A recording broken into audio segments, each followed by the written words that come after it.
Bonjour à tous et bienvenue dans ce nouveau tutoriel. Dans cette vidéo, nous allons apprendre à utiliser un outil très puissant et très souvent utilisé par les traders professionnels, le MACD. MACD signifie convergence et divergence des moyennes mobiles et un indicateur boursier qui permet d'identifier les tendances et d'anticiper l'évolution des marchés. Nous allons donc commencer par paramétrer l'outil d'analyse que nous mettons à disposition dans la partie outils de notre site. Tout d'abord, dans l'onglet Instruments, vous allez pouvoir choisir la valeur sur laquelle trader. Ensuite, dans l'onglet Chart Type, vous allez sélectionner l'onglet Line Chart pour un meilleur affichage de la courbe. Ensuite, dans l'onglet Time Scale, nous allons nous positionner sur 1 minute car cet outil est très efficace sur du court terme. Enfin, dans l'onglet Studies, vous choisissez l'outil MACD et vous cliquez sur New. On peut voir que l'outil est déjà pré-réglé par convention, donc nous allons laisser ces réglages et cliquer sur OK.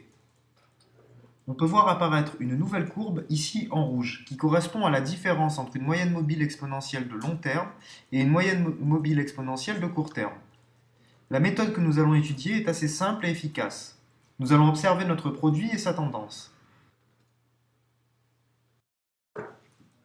Donc lorsque la tendance est baissière, nous allons prendre un put lorsque la courbe noire va venir croiser la courbe rouge du haut vers le bas. Si la tendance est haussière, nous allons attendre et prendre un call lorsque la courbe noire va croiser la courbe rouge du bas vers le haut.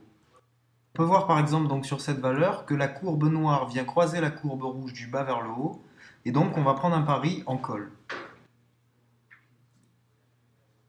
Donc on va le faire tout de suite, on va parier par exemple 100 euros, donc en call, et on applique.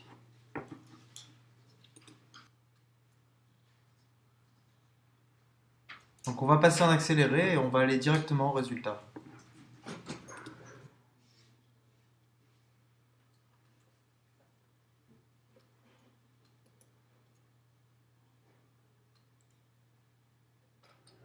Voilà, donc là le pari est gagnant, donc on peut voir que le taux était à 70%, donc ce qui fait un bénéfice net de 70 euros, vu que j'ai parié 100 euros. Donc la même chose, on peut voir que la courbe noire vient croiser la courbe rouge du haut vers le bas, donc on va parier en put sur cette valeur, c'est-à-dire euro-dollar. Donc on va prendre un pari en put, on va parier 100 euros et on applique. Et ensuite on va passer en accéléré pour aller directement au résultat.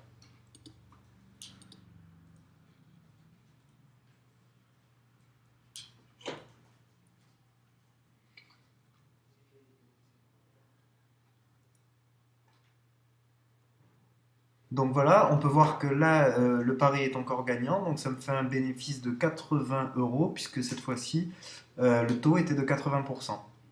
Donc la même chose, on peut voir sur cette valeur livre sterling, dollar américain, on peut voir que la courbe noire vient couper la courbe rouge du haut vers le bas, donc on va prendre un pari en put, c'est-à-dire à la baisse.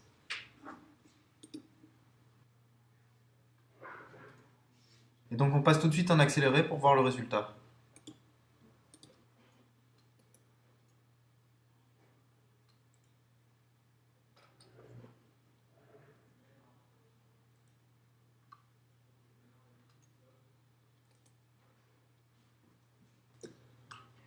Ok, donc là on peut voir que le trade est gagnant, donc on a fait un bénéfice net de 70 euros, puisqu'on peut voir que le taux est à 70%. Donc on va reprendre un pari tout de suite. Donc là sur cette valeur euro-dollar, on peut voir que la courbe noire vient couper la courbe rouge du bas vers le haut. Donc on va prendre un trade en call sur cette valeur euro-dollar.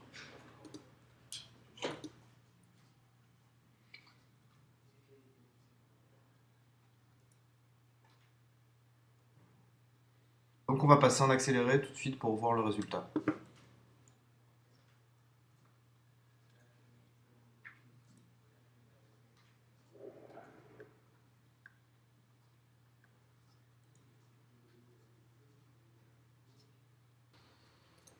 Ok, donc là on peut voir que le trade finit en kit, donc ça veut dire que je fais ni de perte ni de gain.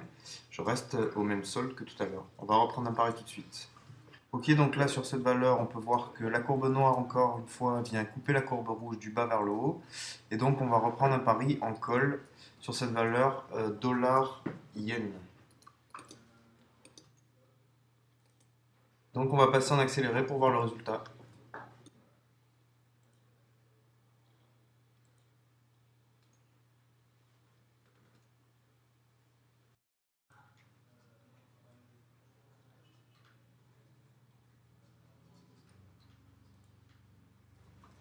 Ok, donc encore un pari gagnant, donc ça me fait un bénéfice net de 70 euros puisqu'on peut voir que le taux est à 70%.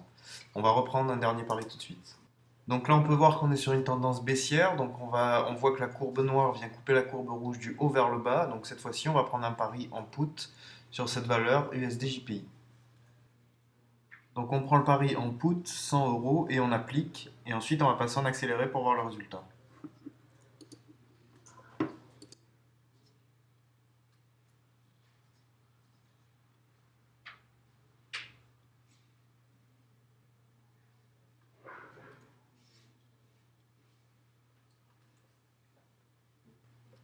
Ok, donc là on peut voir que le pari est gagnant, donc ça me fait encore un bénéfice net de 70 euros. Donc ce qui fait un total sur toute l'après-midi de trade de 360 euros de gain en tout. Donc voilà, ben, j'espère que cette méthode vous a plu et je vous dis à bientôt pour un prochain tutoriel. Au revoir.